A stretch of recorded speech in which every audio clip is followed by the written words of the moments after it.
Friends, नमस्कार. नूतन रेसिपीजमध्ये तुमच्या सर्वांचं खूप खूप मनापासून स्वागत आहे.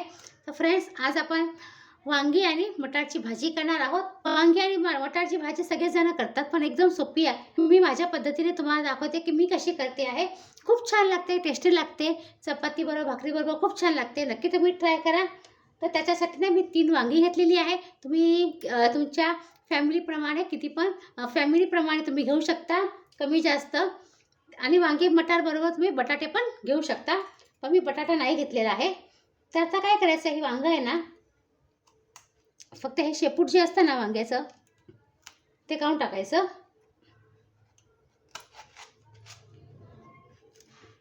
आणि छोटे मोठे तुम्हाला कसे पीस पाहिजे तसे तुम्ही करू शकता.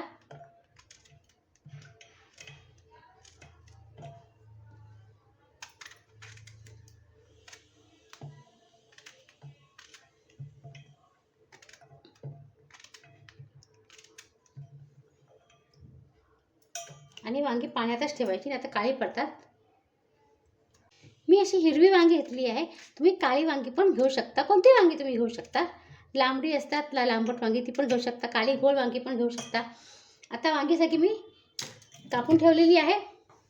आता आपण गॅसकडे जाऊया. आता वांगी मटारची भाजी करण्यासाठी मी हे तेल घेतलेलं आहे. हा मोठा चमचा मी तेल घेतलेला आहे. तुम्ही कमी जास्त पण करू शकता. मी ओवा टाकते आहे. वांगी आहे ना, मी हे ओवा टाकते.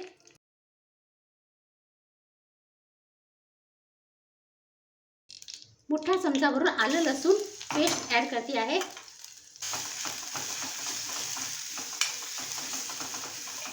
तुम्ही जर जिरा राई ॲड करत असाल ना, तर तुम्ही ओव्याबरोबर जिरा राई पण ॲड करू शकता. छान आधी आलं लसूण परतून घ्यायचं, सुगंध येईपर्यंत. म्हणजे आलं लसणाचा कच्चा वास निघून जायला पाहिजे. आलं लसूण चांगलं परतलं ना, तर वांग्याला टेस्ट पण खूप छान येतो. आता आलं लसूण परतलंय व्यवस्थित. ह्याच्यामध्ये आपण मटार ॲड करूया.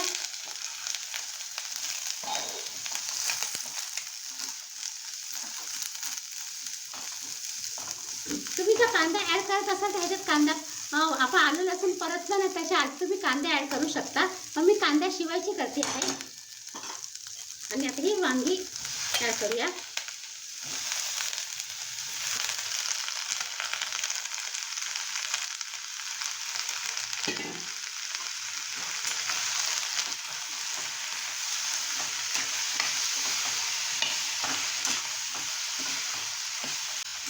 छान आपण अशी परतून घ्यायची.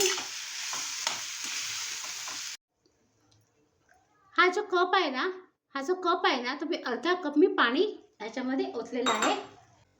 झाकण ठेवूया आणि झाकण्याचा वर पण आपण पाणी ओतायचं आहे. जर नंतर गरज पडली ना, तर आपण हे पाणी, गरम पाणी ह्याच्यामध्ये भाजीमध्ये आपण ओतू शकतो. आता ना ही भाजी छान अशी आपल्याला शिजू द्यायची आहे. मध्ये मध्ये उघडून झाकण उघडायचं आणि भाजी थोडीशी ढवळायची. जर वांगी शिजली ना, की मग आपण ह्याच्यामध्ये टोमॅटो ॲड करायचे आहेत. झाकण आपण उघडून बघूया. हे बघा, वांगी आपली मस्तपैकी शिजलेली आहे. आता आपण ह्याच्यामध्ये ॲड करायचं आहे 2 मोठी साईजचे टोमॅटो बारीक चॉप करून घेतलेले आहे.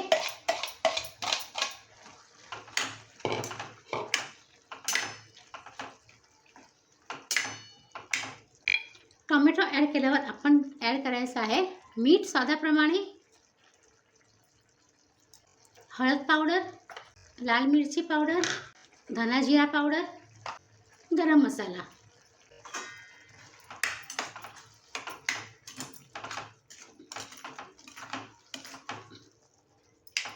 टोमॅटो चॉप केले होते ना, त्याच्यात मी 2-3 चमचे पाणी घेतलेलं आहे. ते मी याच्यामध्ये घेते आहे.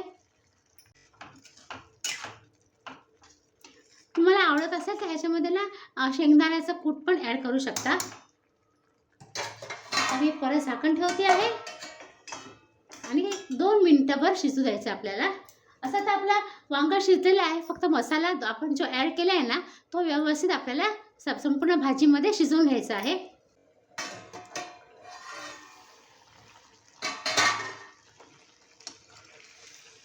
हे बघा, खूप मस्त भाजी झालेली आहे. आता मी गॅस बंद करते आहे. भाजी खूपच सुंदर झालेली आहे, मस्त झालेली आहे, टेस्टी झालेली आहे. आता एवढी ग्रेव्ही पुरेशी आहे चपातीबरोबर. पण जर तुम्हाला भाकरीबरोबर खायचं असेल, आणखी ग्रेव्ही हवी असेल, तर आणखी एक मी 2 टोमॅटो ॲड केले मोठे. तुम्ही 3 टोमॅटो ॲड करा आणि हवं तर तुम्हाला थोडंसं गरम पाणी पण तुम्ही ह्याच्यामध्ये आणखी ॲड करू शकता, म्हणजे तुम्हाला ग्रेव्ही जास्त जास्त मिळेल भाकरीबरोबर खायला. पण चपातीबरोबर एवढी ग्रेव्ही पुरेशी आहे.